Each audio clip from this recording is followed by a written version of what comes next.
We don't need to be doing anything with Boeing other than either sitting on the sidelines or finding ways to short it. So, Boeing, when you talk about the aircraft industry as a whole, there's only really two names in terms of like commercial aircraft manufacturers that are out there building aircraft that anybody really cares about, right? And that's going to be Boeing here in the US and Airbus over in Europe. Now, when I talk about like uh, what the opportunities are or what the opportunities are not to do, I always look at like the first place I turn to is like I like to look at the charts. So I want to bring up the chart and talk about where Boeing stock is now, and then we'll start. We'll definitely get into some of the fundamentals on it, and then kind of what my thoughts are. In my while my background is in business, it isn't in graphic design. So I've got a slide just to kind of throw up here in a bit, but let's talk about the technicals on this. All right. So red on my chart here, this is the 200 period moving average on the daily. All right.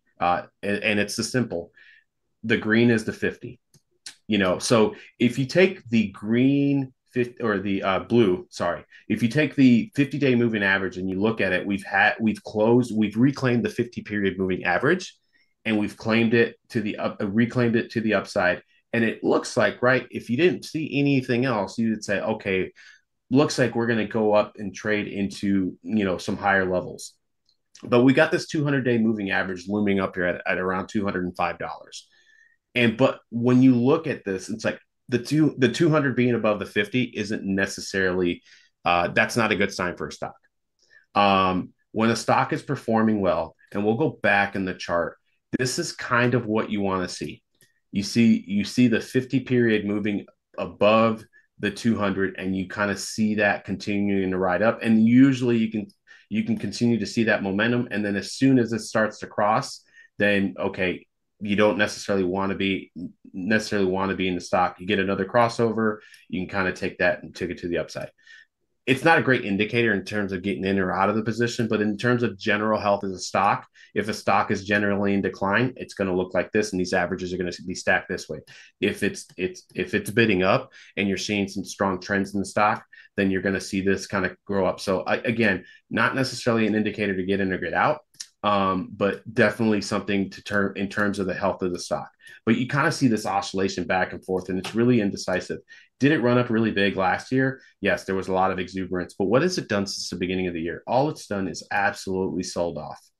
It's just continued to sell off, gap down on earnings, getting us some chop, another sell off, and now we're kind of in the midst of a little recovery. But I'm not necessarily buying it. I don't like the idea that we continue to oscillate around here. And because when I talk about what the opportunities are in Boeing and I look at something, so year to date, Boeing has lost 28% of its share price. We're not even, I mean, we're almost halfway through the year, but we've lost 28% of the share price year to date. That's not even on the rolling 12. That's year to date. On a rolling 12-month counter, we've lost 10%, right? Meanwhile, the S&P in that same time frame, gained 11% and 26% respectively. So you can see the gap between the two things. Over the past 3 years, 16% down from where it was 3 years ago. So even in the past few years, you see these rallies right like this, and then they just get sold off. And why do they get sold off? Well, Boeing is one of these companies that cannot get out of its own way to save its life. It's uniquely positioned to be, you know, the largest commercial plane manufacturer in the world. But everything new that they tend to bring out tends to have problems, tends to, I say fall out of the sky, but bolts are coming off. There's, doors falling off. There's news with their suppliers. And I'm going to key in on one of their suppliers in particular that's had pretty much the most problems. As I bring this down, and we'll just get into the fundamentals. Okay, so first headline I want to bring up. So Boeing is in the space program as well. They have their launch vehicle is called the Starliner. It's in competition with SpaceX to basically do some manned flights into space. it's delayed its launch again. So it was supposed to launch a couple weeks ago. Again on Friday, they delayed it again, and they are assessing a helium leak before attempting the launch. You tell me that a Boeing aircraft is having problems, or now you're talking about a Boeing spacecraft having problems. Um, you know, I don't like the like if I'm an astronaut, I'm saying put me in a SpaceX air spacecraft. Don't put me in this Boeing thing. I don't like the idea. The other thing too is that that program in particular, in and of itself, is several years behind schedule and more than $1.5 billion over budget. Over budget. So now you're talking about like a company who's been around forever, who makes all kinds of stuff, can't like can't really budget the correct amount or kind of quote that in a correct way. And I mean, $1 billion over budget is kind of ridiculous. So, you know, I don't like the idea on this thing here where it's like, again, you can, uh, if it's successful, it gives NASA another spacecraft that can uh, ferry people, astronauts to the International Space Station. I don't necessarily want to be counting on on the Russians to get us up there. So I think it's imperative that we do kind of get right on this. But you know, I don't like the idea that Boeing has continued to have these issues. And one of the things is, you know, Spirit Aerosystems is a major supplier for Boeing. And one of the headlines, right? You know, you could be conspiracy. It could be like a seen as a conspiracy theory or whatever. I don't necessarily believe it one way or the other, but what I will say is that it's not good for the name. It's not good for the name. One whistleblower died recently of a sudden illness. The other one, it was stated that the individual, it was a self-inflicted gunshot wound. That's kind of what the investigation came up with. But like, there's talks about class action lawsuits from all these whistleblowers. There's another, you know, I've seen estimates. You know, the Newsweek report that I read talked about anywhere from 10.